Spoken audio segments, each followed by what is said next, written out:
What if I told you that six-figure editors don't waste time learning new software, plugins, or flashy effects? They practice one boring exercise no one talks about. I've been cutting broadcast TV commercials for over 20 years, and this one exercise helped me hit six figures pretty soon after I started using it. So in this video, I'll show you exactly what it is so you can use it to become a six-figure editor faster than I did. First, I'll show you why chasing the technical side of editing is keeping you stuck under six figures. Imagine two people who want to master the craft of baking cakes.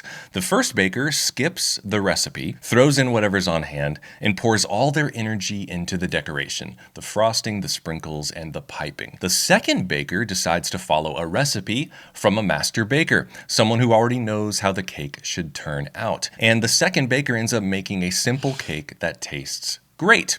The first baker ends up with a gaudy cake that tastes terrible, and nobody wants a second bite. That's where most editors get stuck. They focus on software, plugins, and effects, and it's all decoration. It can look impressive on the surface, but it's frosting on an edit that doesn't evoke emotion in the audience. The part people actually remember, the flavor of an edit, is that emotion. And that's the one thing almost nobody practices. For years, that was me too. My edits looked fancy, well decorated, but they lacked emotion, and it cost me years of working on low-paying projects before I figured out the real answer. And if you want to know my 5 editing criteria for evoking emotion in your editing, download my free guide at the link in the description. Step 1. Next time you're watching a film or a TV show and a scene comes up that creates a strong emotion in you, I want you to write down the film, write down the scene, but most importantly, I want you to write down the emotion it made you feel. And not just happy or sad, get kind of specific here. Were you homesick, devastated, tense, anxious, angry? The more precise you can be at naming the emotion, the better. One scene that did that for me recently was from the film Sinners, where this man was trying to get invited back into the juke joint. The editor of Sinners, Michael P. Shaver, is a master baker, and here's how to get his recipe. Step 2.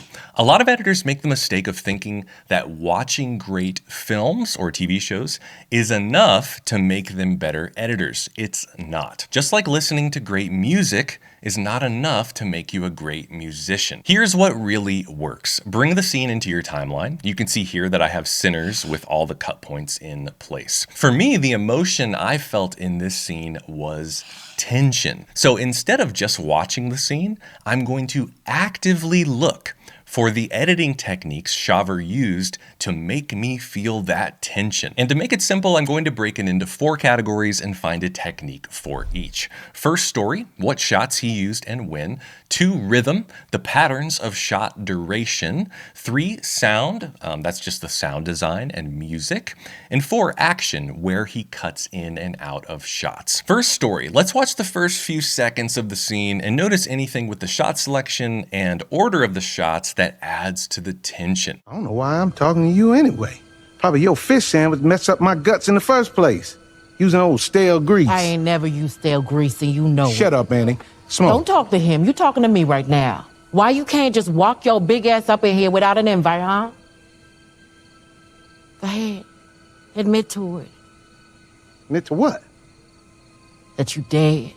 That one of them white folks out there killed you and you a hate now.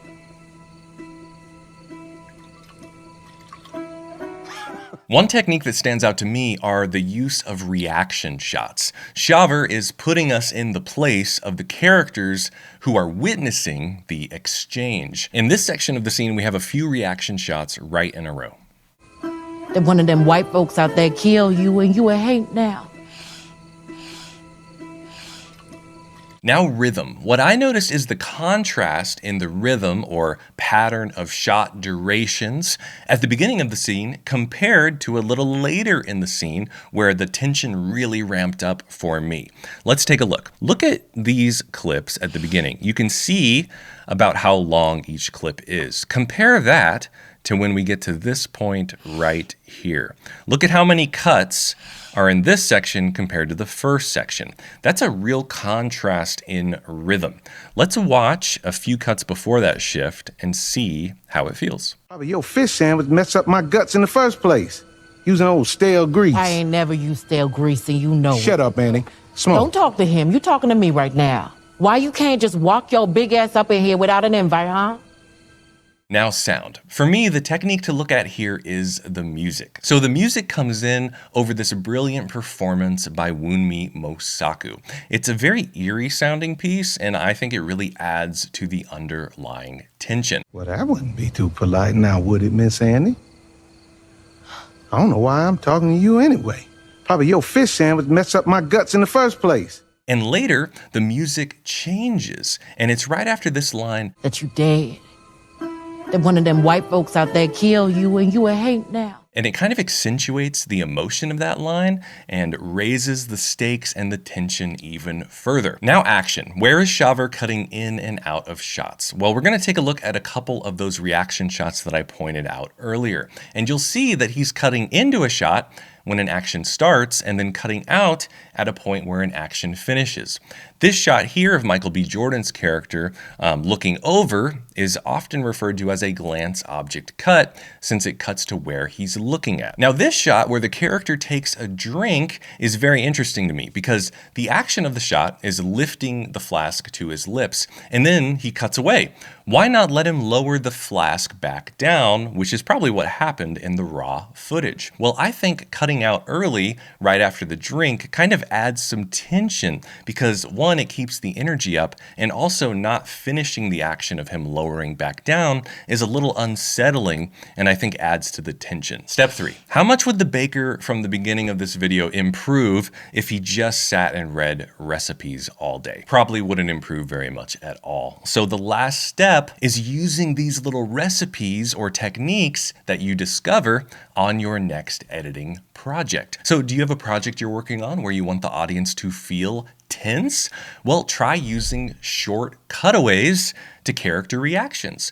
Try to change to a faster editing rhythm to escalate that tension, or bring in a music cue right on a key performance. Maybe think about cutting out of some actions early to keep that rhythm fast and create more tension. It's all about being able to engineer emotion on demand. And that's exactly what high-end clients pay for. But there's one simple step that you can do to make this exercise pay off 10 times more. What is the one thing our chef can do to supercharge his baking skills? Well, it's to have people taste his cake and ask them if his flavors are coming through.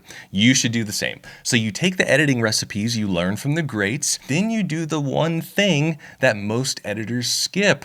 You show it to real people. Did they feel the emotion you were going for? If yes, then congratulations, you've made a successful edit. If no, then get back to work and repeat the process until you have successfully evoked the emotion that you targeted from the beginning. And if you're a serious pro who wants to build these editing instincts while cutting high-end projects with direct feedback from me, click the link in the description to check out my editing mentorship. Now you know the boring exercise that will help you hit 6 figures, but it won't help if you don't know how to build the instinct of where to cut. So watch this other boring exercise that will show you exactly that, so you can skyrocket your confidence and start making edits that stand out.